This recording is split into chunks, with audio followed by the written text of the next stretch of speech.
5 अगस्त का दिन भारत के लिहाज से बहुत ही ऐतिहासिक दिन है। आज ही के दिन देश ने 2 बड़े बदलाव देखे।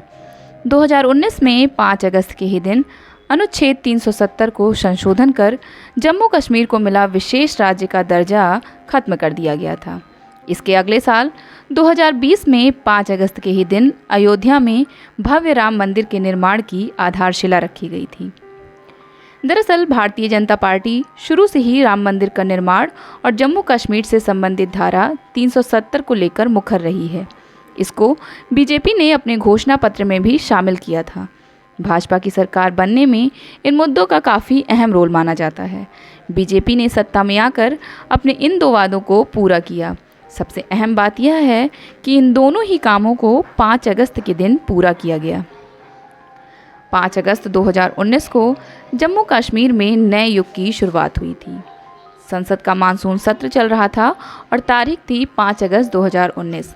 केंद्रीय गृह मंत्री अमित शाह लोकसभा के सदस्य हैं और आशा की जाती है कि वे लोकसभा में आएंगे, लेकिन वह उस दिन लोकसभा में नहीं बल्कि राज्यसभा का रुख कर गए।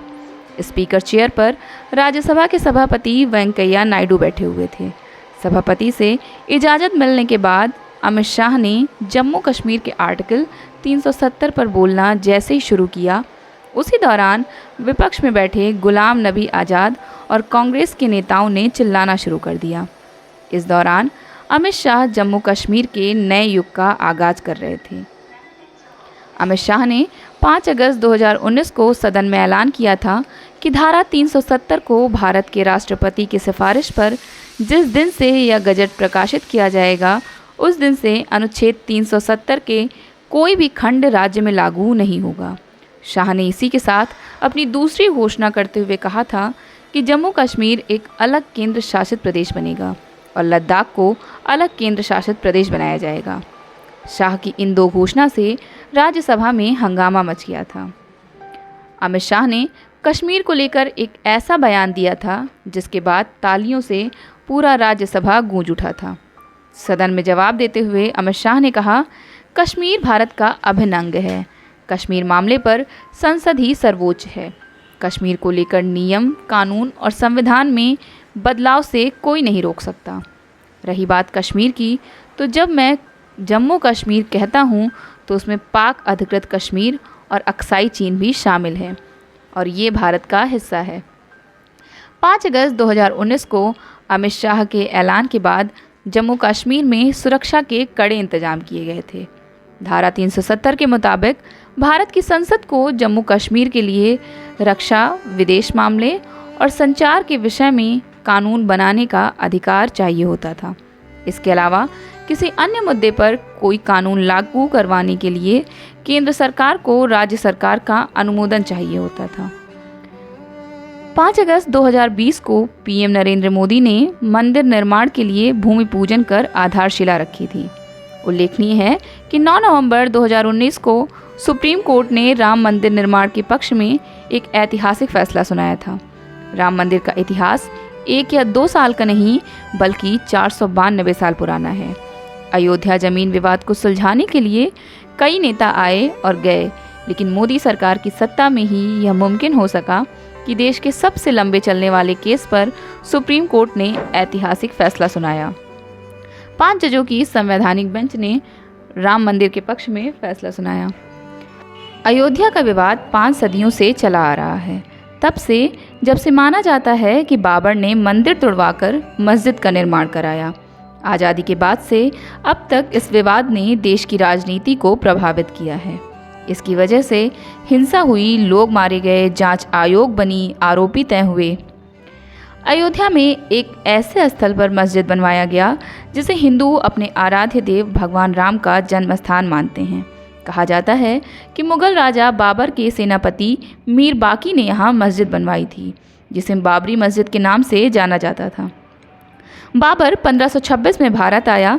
1528 तक उसका साम्राज्य अवध, जो कि वर्तमान अयोध्या, तक पहुंच गया। इसके बाद करीब 3 सदियों तक के इतिहास की जानकारी किसी भी ओपन सोर्स पर मौजूद नहीं है। कहा जाता है कि अयोध्या में इस मुद्दे को लेकर पहला हिंदू मुस्लिम हिंसा की पहली घटना 1853 में हुई थी, जब निर्मोही अखाड़ा ने ढांचे पर दावा करते हुए कहा कि जिस स्थल पर मस्जिद खड़ा है वहाँ एक मंदिर हुआ करता था, जिसे बाबर के शासनकाल में नष्ट किया गया। अगले 2 सालों तक इस मुद्दे को लेकर अवध में हिंसा भड़कती रही।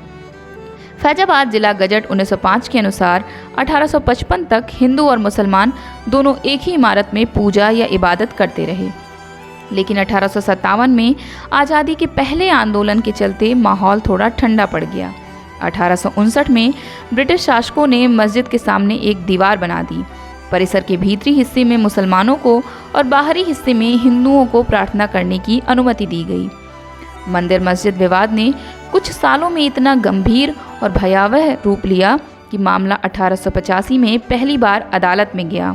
हिंदू साधु महंत रघुवर दास ने फैजाबाद कोर्ट में बाबरी मस्जिद परिसर में राम मंदिर बनवाने की इजाज़त मांगी। हालांकि अदालत ने यह अपील ठुकरा दी। इसके बाद से मामला गहराता गया और सिलसिलेवार तारीखों का जिक्र मिलता है। 1934 में फिर से सांप्रदायिक दंगे हुए।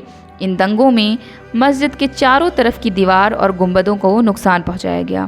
ब्रिटिश सरकार ने इसका पुनः निर्माण कराया। 1994 में भगवान राम की मूर्ति मस्जिद में पाई गई।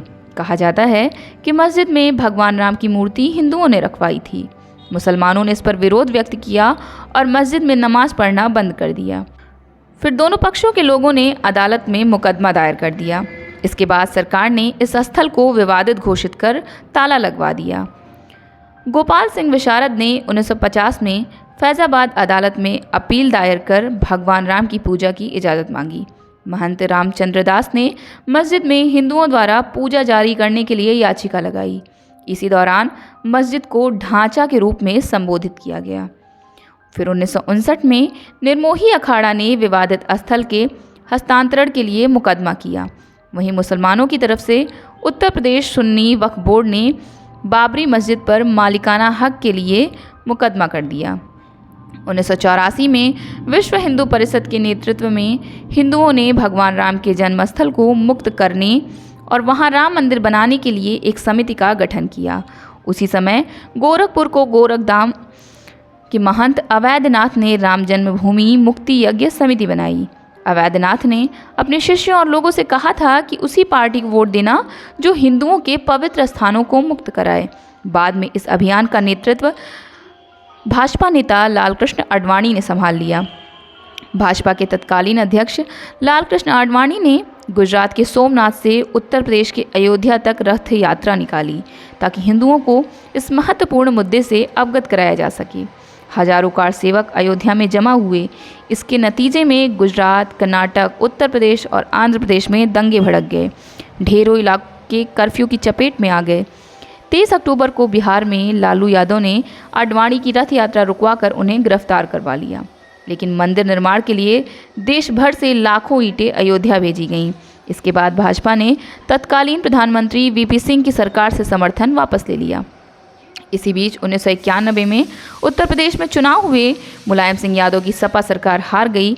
उत्तर प्रदेश में भारतीय जनता पार्टी की सरकार बन गई। 30-31 अक्टूबर 1992 को धर्म संसद में कार सेवा की घोषणा की गई। नवंबर में यूपी के सीएम कल्याण सिंह ने अदालत में मस्जिद की हिफाजत करने का हलफनामा दिया। ये विवाद में ऐतिहासिक दिन के तौर पर याद रखा जाता है।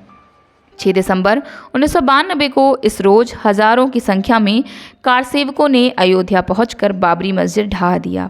अस्थायी राम मंदिर बना दिया गया। इसके बाद ही पूरे देश में चारों ओर सांप्रदायिक दंगे होने लगे थे।